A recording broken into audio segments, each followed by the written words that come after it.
ऊंचाई यहां से ऊपर की ओर 10,000 योजन। याद रह गया? 100 योजन की चौड़ाई, 10,000 योजन की ऊंचाई। ये किसका कथन है? भागवत का।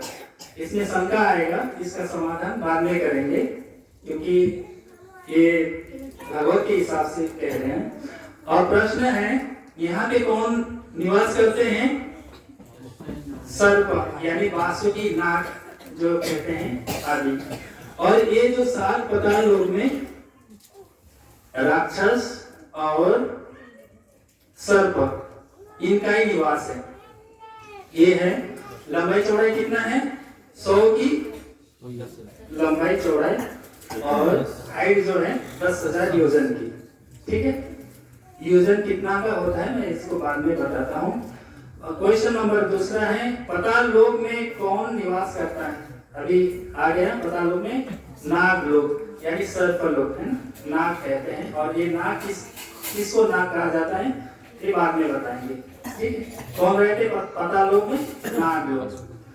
ठीक है, रसातल लोक में कौन रहते हैं? रसातल, इससे ऊपर जो है रसातल है ना, इसमें कौन रहता है? इसमें रहता है राक्षस लोग। यानी कि 2 लोक में सर्प रहते हैं, नाग रहते हैं। बाकी जो 5 जो लोग बताए गए हैं उसमें क्या रहते हैं? राक्षस लोग। राक्षस किसे कहा गया है? जो तामसी प्रवृत्ति का मानव है। अगर हमारी भी प्रवृत्ति तामस से आक्रमण हो, जो स्वभाव का हो, तो हमें भी राक्षस कहा जाता है। ठीक है, इस प्रकार से पाताल लोक में ये 2 का ही यानी नाग का समुदाय और राक्षसों का समुदाय, ये 2 ही जो प्रजातियां हैं, मानव है, ये रहते हैं। ठीक है, और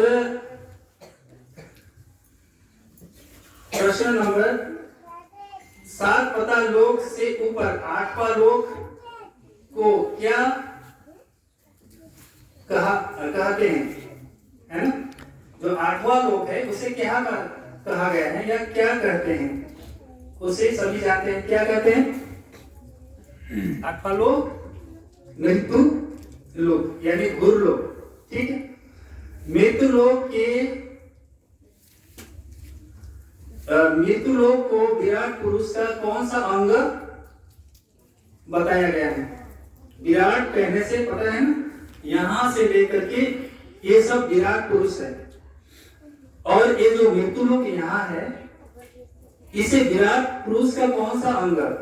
क्वेश्चन ये है, विराट पुरुष का मृत्यु लोक कौन सा अंग है ना? 8वां लोक को जो है उसे उदर कहते हैं। उदर किसे कहते हैं? पेट। यानी आदि नारायण का ये क्या है? मृत्यु लोक पेट है। ठीक है, याद हो गए? पेट इसलिए है कि मुंह से जब खाते हैं तो सारे अन्न कहाँ जाकर स्टोर होता है? पेट में। और पेट से पूरा डिवाइड होता है, हाँ किसको कहाँ जाना है, बुद्धि बनाना है, मन बनाना है, हाँ अनेक प्रकार के जो रस बनाना है, ताकत बनाना है, जो भी एनर्जी बनता है वो क्या है? पेट से बनता है, संचारित होकर के। इसीलिए पेट अर्थात यहाँ कार्य करने से हम इधर भी जा सकते हैं, अधोलोक वाले कर्म करेंगे तो नीचे की ओर इंसान गिरता है। सभापति जी ने बोले थे कि तल तल तल तल करके रसातल में आ जाएंगे। अगर अच्छा कर्म करेंगे तो ऊपर ऊपर ऊपर ऊपर ऊपर परमधाम तक पहुंचने का एकमात्र स्थान कहाँ है? मृत्यु लोक।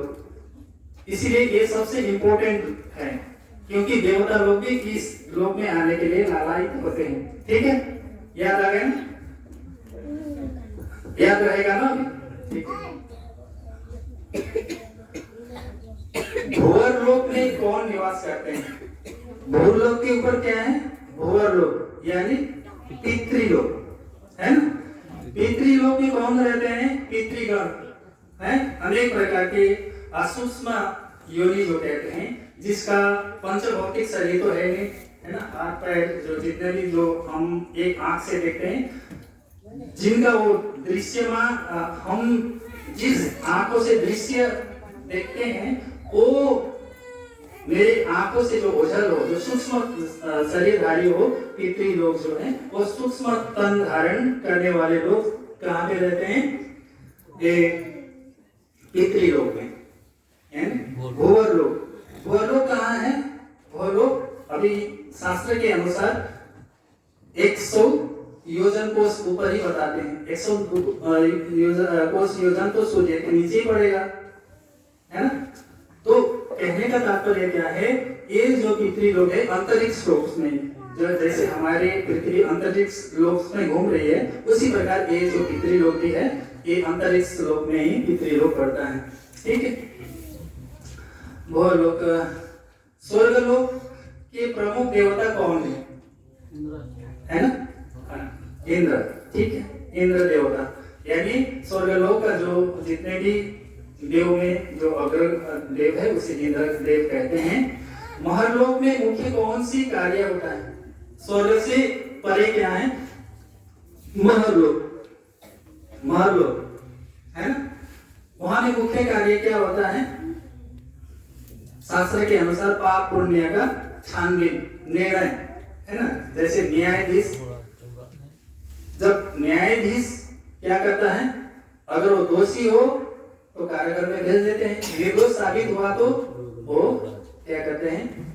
वाइजक बरी कर देते हैं।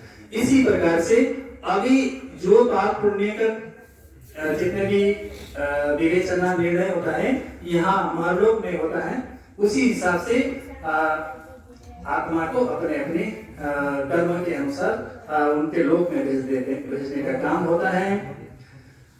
और प्रश्न, जनलोक में कौन निवास करते हैं? है ना? जनलोक जो है, जनलोक में कौन निवास करते हैं? जैसे ब्रह्मा जी का मानस पुत्र करते हैं ना,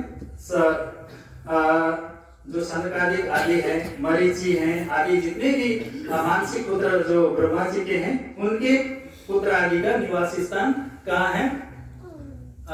जनलोक में। ठीक, जनलोक में उनका निवास स्थान है। तपलोक के निवासी कौन होते हैं? तपलोक में, तपलोक उन महापुरुषों का निवास स्थान है जो योग बल से, जो योगी हैं, उन योगियों का जो योग बल से जो ध्यानी है उनका निवास स्थान जो है तपलोक में है। जनलोक तपस्वी लोग का हुआ और ये मानसिक पुत्र हुआ, ये जो तपलोक में जितने भी तपस्वी लोग का मुक्ति स्थान है। मुक्ति स्थान कहने का मतलब क्या है? जिसका जितना दिन तक चलने का जो पुण्य है उसी हिसाब से होता है। उसके ऊपर जो है ये जो तपलोक से ऊपर जो है सतलोक है ना, सतलोक। तपलोकों के निवासी कौन होते हैं? तप करने वाले लोग। ठीक, सत्यलोक में कौन कौन प्रमुख देव रहते हैं? ये तो सभी को पता है। सत्यलोक में ब्रह्मा, विष्णु और महेश का प्रमुख। बीच में जो है ये वैकुंठ है, ये शिवपुरी है, कैलाश, ये जो है ब्रह्मपुरी कहलाता है। ये तीन देवता प्रमुख है। ठीक है, यहाँ पे 14 लोक का जो ब्रह्मांड इसे कहते हैं। ब्रह्मांड कहने से पूरे को ही ब्रह्मांड कहते हैं। ये जो है लोक है ना, अनेक प्रकार के जो लोकांतर हैं उसे 14 लोक के हिसाब में वर्णन किया गया है। अभी इससे ऊपर जो है गर्भोदक समुद्र से लेकर सत्यलोक पर्यंत 14 लोक को घेर कर पहला किस तत्व का आवरण आया है? प्रश्न समझ में आया? सत्यलोक से गर्भोदक समुद्र इसको कहते हैं। साई नारायण शेष नाग पर लेटे हुए दिखाते हैं ना, यहाँ तक इसको गर्भोदक समुद्र कहा गया है। और इसकी जो गहराई जो हाँ, इसका जो है 30,000 योजन की ऊंचाई में, यानी ये जो है यहाँ से ऊपर 10,000 योजन की ऊंचाई है और ये जो है 30,000 योजन की ऊंचाई है ना। और बाकी यहाँ से ऊपर जो है सूर्यलोक करीब 2 लाख है, यहाँ से 1 करोड़ योजन है, 2 करोड़ योजन है और 8 करोड़ योजन है और 12,000 योजन, ऐसे गिना गया है। शास्त्र में इस प्रकार से वर्णन आता है। और अच्छा, प्रश्न क्या था, पहला आवरण किसका है? जो यहाँ सत्यलोक से गर्भलोक तक जिसने घेरा है, उस तत्व का नाम है पृथ्वी, है ना। पृथ्वी तत्व ने चारों ओर घेर रखा, ठीक है।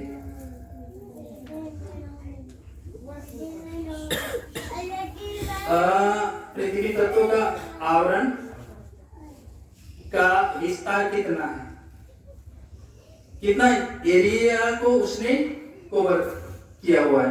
ये पूरा एरिया ना होकर के, हाँ, यहाँ से ये सारे कितने एरिया कवर कर रखा है?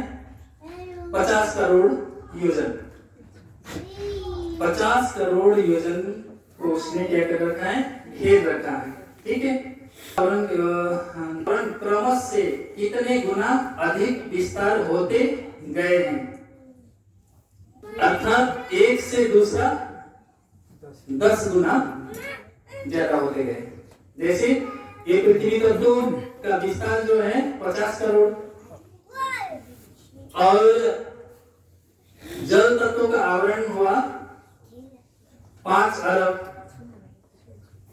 और जल से अग्नि तत्व का आवरण जो है वो है 5 अरब खरब। उसके बाद इसी प्रकार से पहले 50, उसके बाद 5 अरब, 50 अरब, फिर 5 खरब, 50 खरब, फिर 50 खरब, फिर 50 खरब, फिर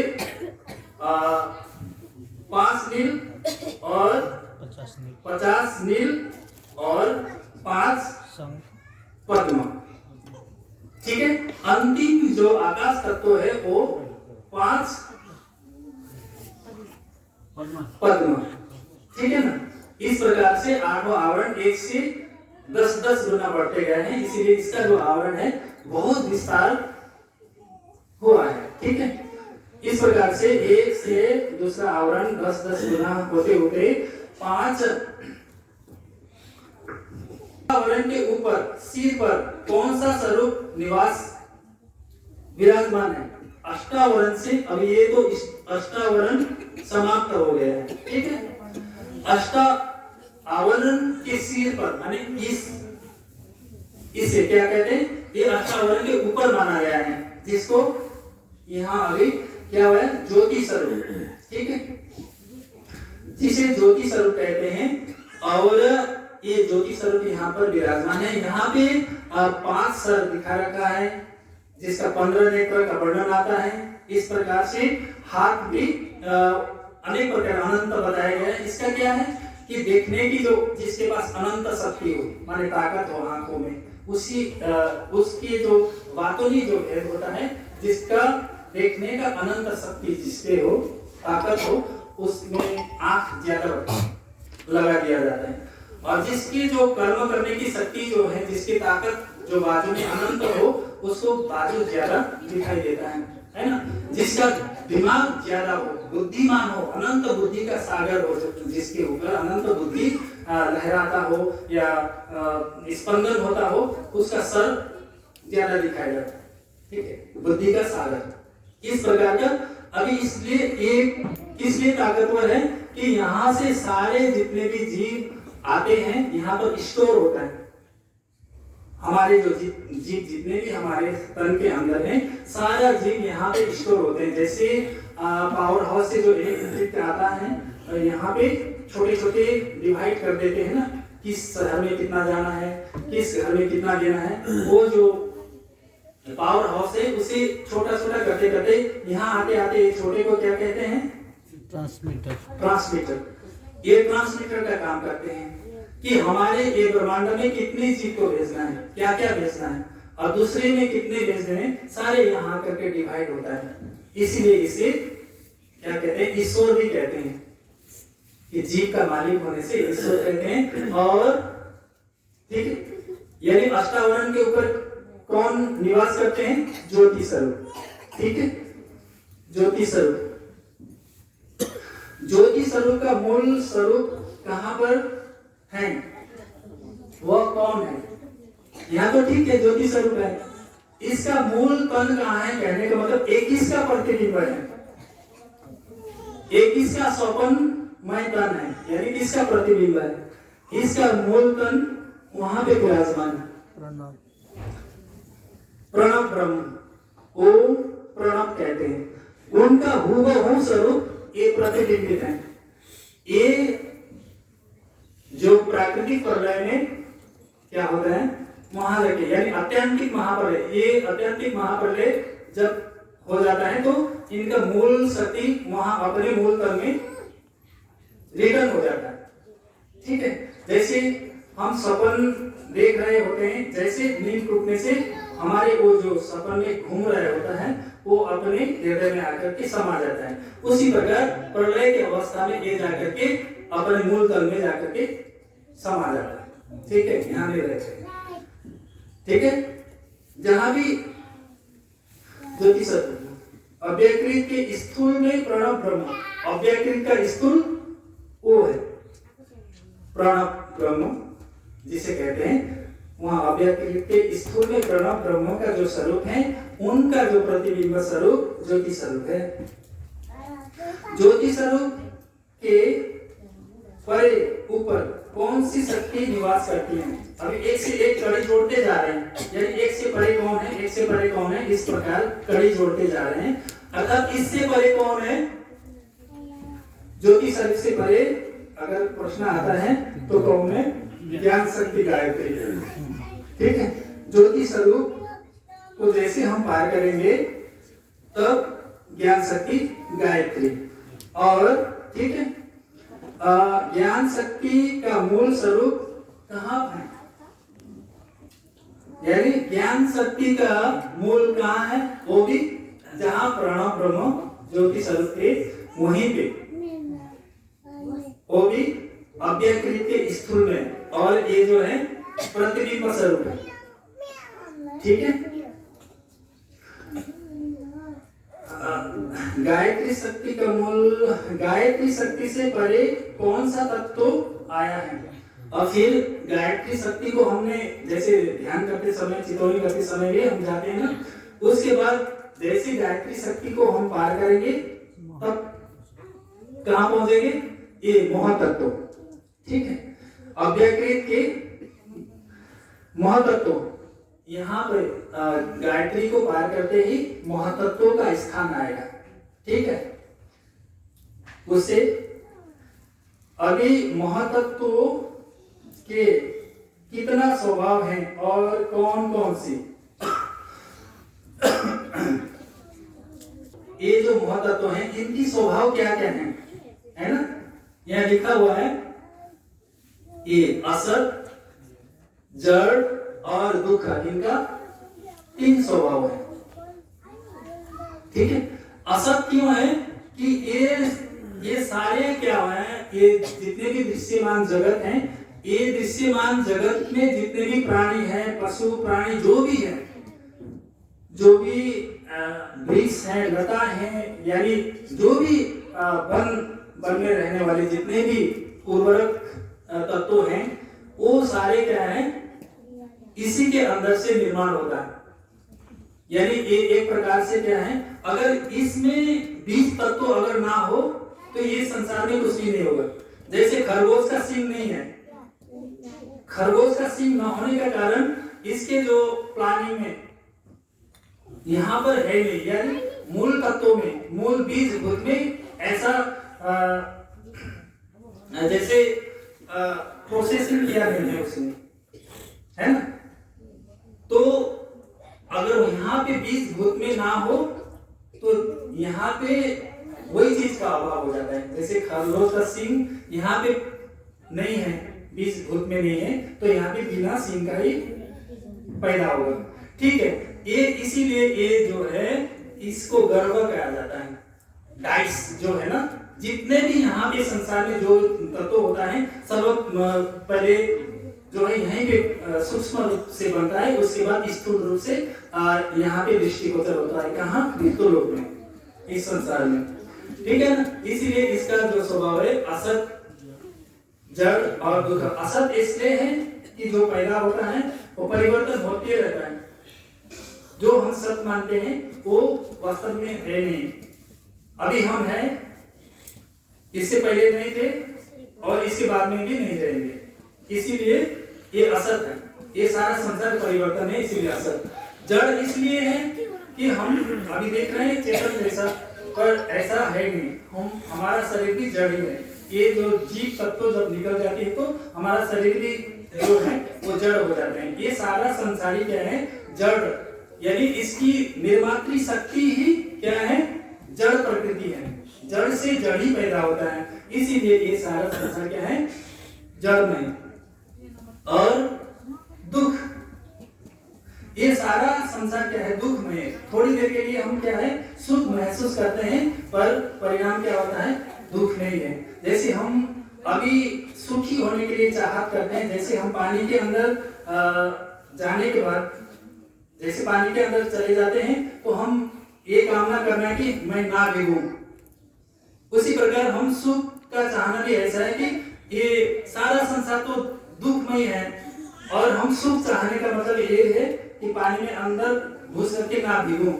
यानी जड़ दुख के संसार में आए हैं और दुख मुझे ना हो, ये कहना, और पानी में घुस करके ना भीगूं, ये कहना बराबर है।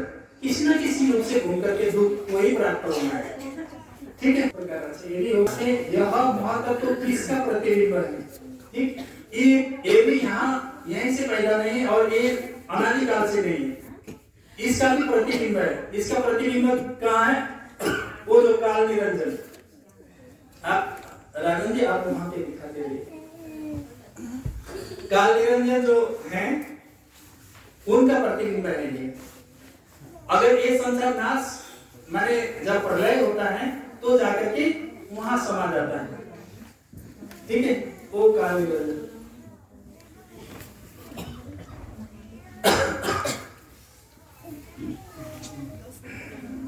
और ये काल निरंजन का है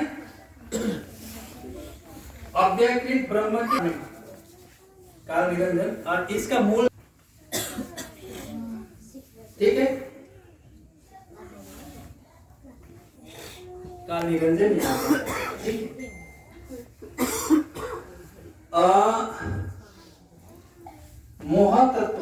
महातत्व को किसने घेर रखा है? घेरा हुआ है।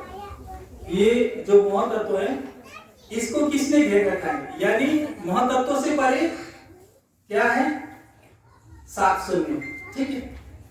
अगर हम इसको पार करेंगे तो इसको भी घेर करके आया हुआ सात शून्य है, सात शून्य।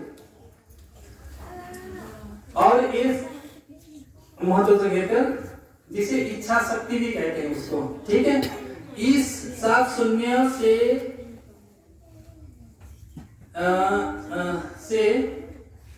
कौन सी तरंग उठा करते हैं कि माने कितनी कैसी तरंग उठे करते हैं? ये सात शून्य का कार्य क्या है ना? अनंत, इसमें से जो है अनंत रागिनी जो हम बोल रहे हैं अभी, ये भी इसी का देन है। जो अभी मादल, गिटार, शिकार जिसने भी बजाए उस सूक्ष्म रूप से यहीं से आता है। सारे गामा पादा निसा जो भी है ये यहीं से आता है, ठीक है। अभी यहाँ प्रश्न उठ खड़ा होता है कि अब शून्य तो शून्य ही है, ये आकाश में हम शून्य 1 2 3 4 शून्य कैसे गणना करें? सारा शून्य तो एक साथ दिखता है ना। ये जो सूर्य के हिसाब से भी इसे सात शून्य कहते हैं। और दूसरे क्या है कि यहाँ पे ऊपर की ओर भी शून्य है, नीचे की ओर भी शून्य है, इधर भी शून्य है, इधर भी शून्य है, बीच में भी शून्य है। इसका जो 10वां दिशा में शून्य है, शून्य ही है। और महतत्व और अहंकार ये मिलाकर के सात शून्य होता है। यानी इसका ऊपर नीचे दाएं बाएं बीच में 5 शून्य हो गया, और महतत्व और अहंकार मिलाकर के 5 शून्य होता है, कुल 7 शून्य। और ये 7 शून्य क्या है, क्या करता है, ये सारे को कंट्रोल करता है, ये सारे ब्रह्मांडों को कंट्रोल करता है। जितने भी राग रागिनी जो भी ये संसार में आवश्यकता चीज है यहाँ से आती है, ठीक है। ये वह 7 शून्य यानी महतत्व से परे क्या है, 7 शून्य है।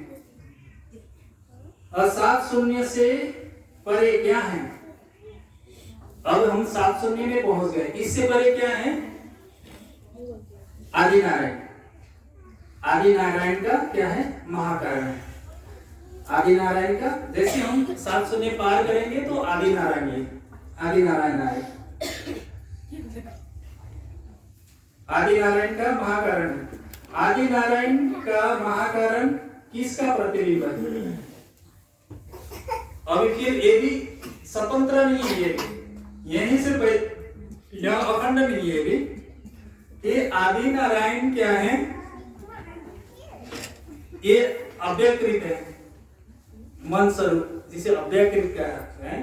ये जो अव्यकृत का महाकारण यहाँ से यहाँ तक अव्यकृत का महाकारण है। और आदि नारायण भी इसी में, उनका जो परातन है यहाँ पे है। यहाँ जितना भी लीला होता है यहीं से प्रतिबिंबित होता है, ठीक है। महाकारण का प्रतिबिंब आदि नारायण है। ये 7 शून्य का, यहाँ जो अखंड 7 शून्य का है, इसका प्रतिबिंब ये 7 शून्य है जो विनाश को प्राप्त होती है, ठीक है। और गायत्री शक्ति जो है, गायत्री शक्ति यहाँ है, इसका प्रतिबिंब है ये गायत्री शक्ति। और ज्योति स्वरूप जो है, ये जो प्रणव ब्रह्म यहाँ ज्योति स्वरूप लिखा है, इनका प्रतिबिंब है, ठीक है। ये सारे यहाँ का प्रतिबिंब। अगर यहाँ पे अगर ये ना हो तो ये होगा नहीं। जैसे हम ना हो तो हमारी छाया बन नहीं सकती, अगर हम ना सोए तो हमारे स्वप्न नहीं बन सकती। उसी प्रकार जब अक्षर ब्रह्म की इच्छा मन से इच्छा नहीं होती तो ये संसार भी नहीं हो सकती।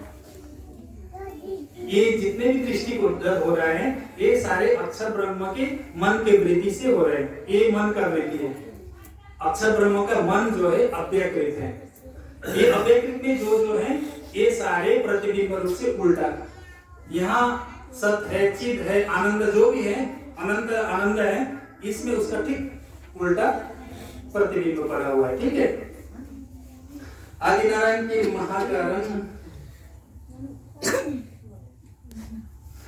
के महाकारण को 10 दिशाओं से किसने घेरा है। आदि नारायण ये हुआ, इसको चारों तरफ से किसने घेर रखा है, ये जो है ये, ठीक है।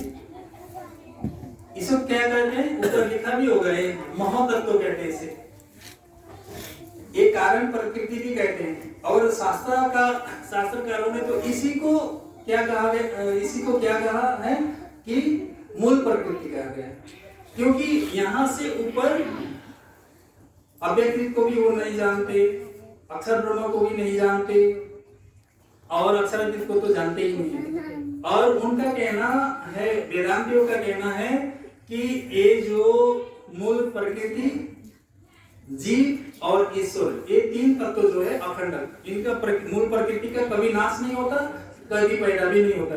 जीव का भी कभी नाश नहीं होता, कभी पैदा नहीं होता। ईश्वर भी अनादि है, यहीं तक तो उनका चिंतन है। इसलिए इसी को मूल प्रकृति कहा गया। पर तारतम्य की दृष्टि से क्या है कि इसको सतरज तमसा साम्य अवस्था प्रकृति, यानी सत रज तम की जो साम्य अवस्था है उसे प्रकृति कहते हैं, ठीक है। मोह भी कहा गया है इसे, मोहसागर भी कहते हैं, घोर निद्रा भी कहा गया है इसे, महासमष्टि भी कहा गया है। ये क्या है, ये छोटी छोटी जितने भी आकाश गंगा है, जो अरबों खरबों आकाश गंगाएं हैं, अरबों खरबों जो धूल भी गिना जा सकता है, ऐसे अनगिनत जो ब्रह्मांड है, अनगिनत ब्रह्म विष्णु महेश हैं, ये आखिरी में जाकर क्या होता है, इसमें विलीन हो जाता है। इसलिए इसको महाशून्य समष्टि कहते हैं। जहाँ पे सारे तत्व समा जाते हैं उसको शून्य समष्टि, माने समाने की जहाँ पे ताकत हो उसे शून्य समष्टि हो जाता है। और अत्यंतिक महाप्रलय में तो एक ही नहीं रहता है। ये जहां से उदय हुआ था अव्यकृत से, वहीं जाके क्या होता है, विलीन हो जाता है। जैसे हमारे निद्रा टूट जाने से सपन रुक जाती है और केवल यादें रहती हैं, उसी प्रकार अक्षर ब्रह्म के मन में केवल यादें ही रह जाती हैं। पर ये बार याद न होकर के वहां पे मूर्तिवत हो जाएंगे अखंड अग्नि, वहां आप लोग भी सती रहेंगे और सारे जीव जंतु जनवर 14 लोग अखंड हो जाएंगे। इस प्रकार से ये जो है सारे अव्यकृत का जो प्रतिबिंब ये क्षर ब्रह्मांड में पड़ा हुआ है।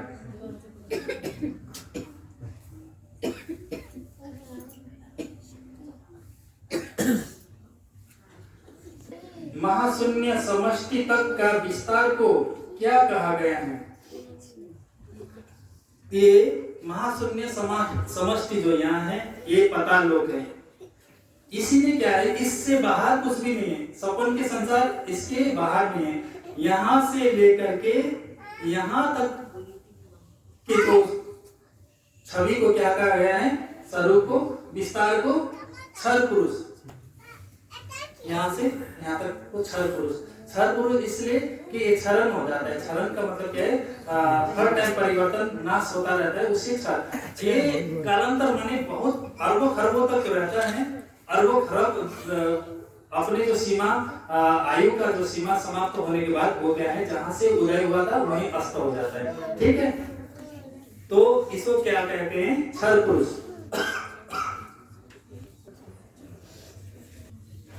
प्रश्न है, यह क्षर पुरुष नश्वर है या अविनाशी? नश्वर है या अविनाशी है? नश्वर है। क्यों? क्योंकि ये जो स्वप्निक है, स्वप्न तब तक रहता है जब तक सोया हुआ व्यक्ति नींद में है। ठीक है, इसी प्रकार अव्यकृत जब तक स्वप्न देख रहा होता है तब तक ये है, उनका नींद टूटने के बाद वो जग जाएंगे, ये स्वप्न भी ऐसा समाप्त हो जाएंगे, कभी था ही नहीं। ठीक है, तो इसे इस पुरुष को नासवान, क्षर पुरुष कहा गया है। नासवान में इस क्षर जगत को बनाने वाला शक्ति नासवान है या अविनाशी? इसको जिसने भी बनाया है वो अविनाशी है या नासवान है? जिसने बनाया है वो अविनाशी है। ठीक है, खुद नासवान है तो वो दूसरे को वहां बना ही नहीं सकता, वो अखंड भी नहीं कर सकता। इसलिए इसको बनाने वाला जो स्वप्न देखने वाला जो है वो नासवान नहीं है, अविनाशी है ना, यथार्थ स्वरूप है जो वहां बेहद भूमि में विराजमान है। ठीक है, माइक्रोफोन बनाने वाले माइक्रोफोन के अंदर नहीं है, इसे पहले। ठीक है, अक्षर ब्रह्म के 4 अंतःकरण का नाम ऊपर से नीचे की ओर क्रमशः बताइए। अब आप इसको यहाँ कान दीजिए।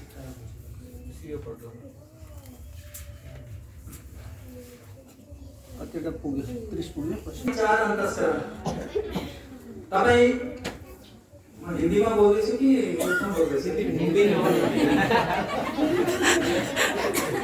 अक्षर ब्रह्म के 4 अंतःकरण, जैसे हमारे हृदय में कितना है, 4 ही है ना।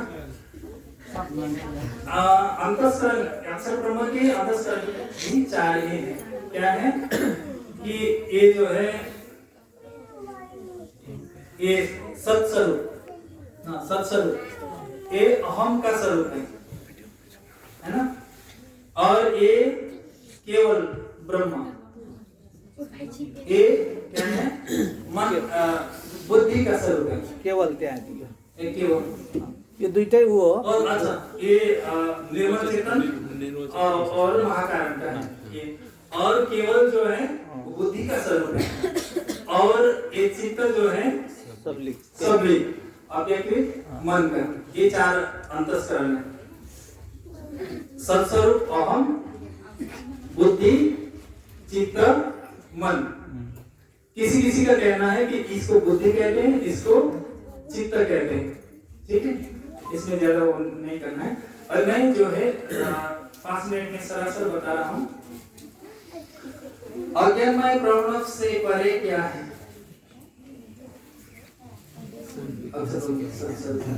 महाशून्य समष्टि से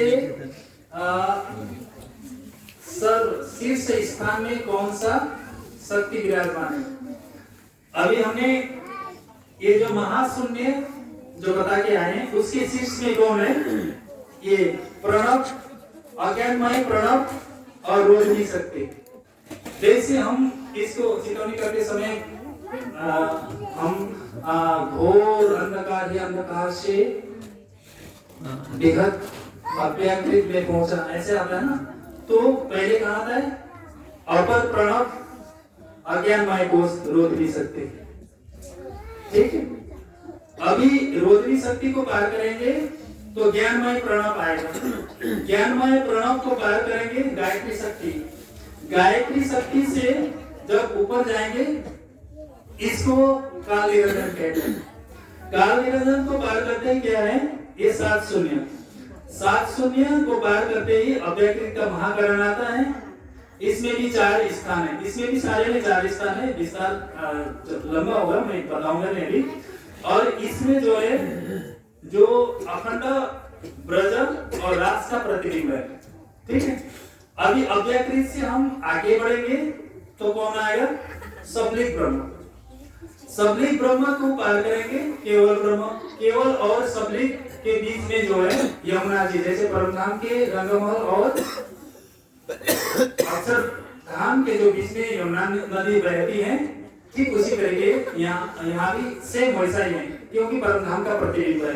अक्षर ब्रह्म का प्रतिबिंब सबलिक है, अक्षरातीत का प्रतिबिंब हुबहू स्वरूप जो है वो केवल है।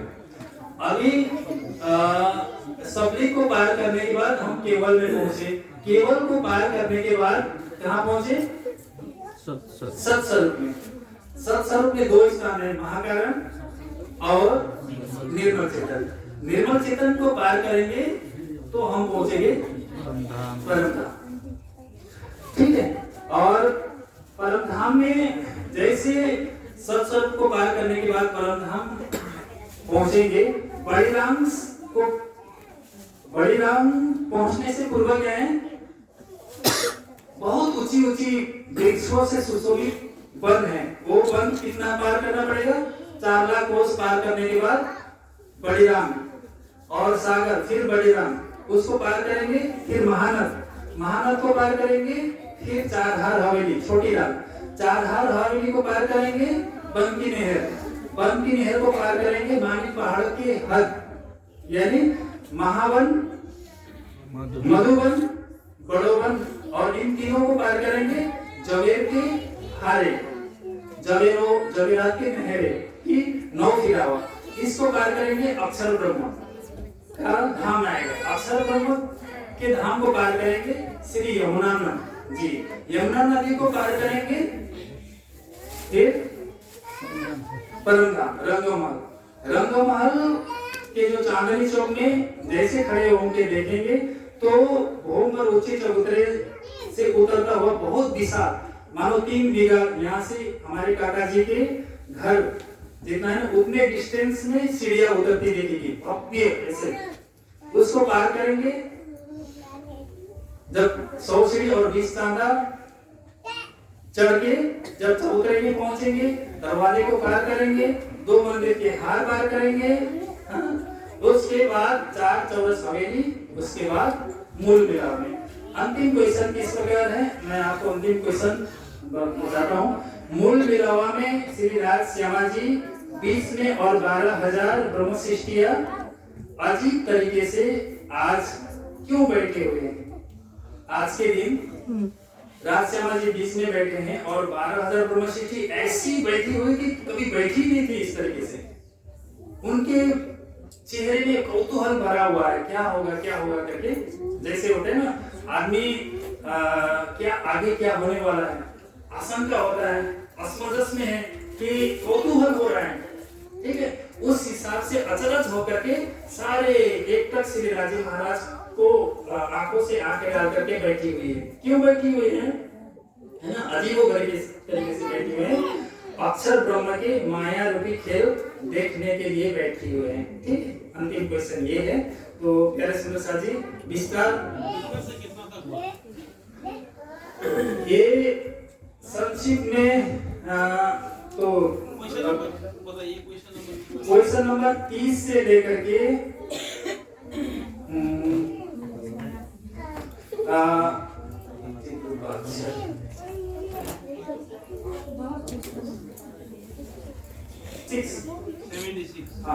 76 इसके ऊपर जो है सारांश बता दिया गया है।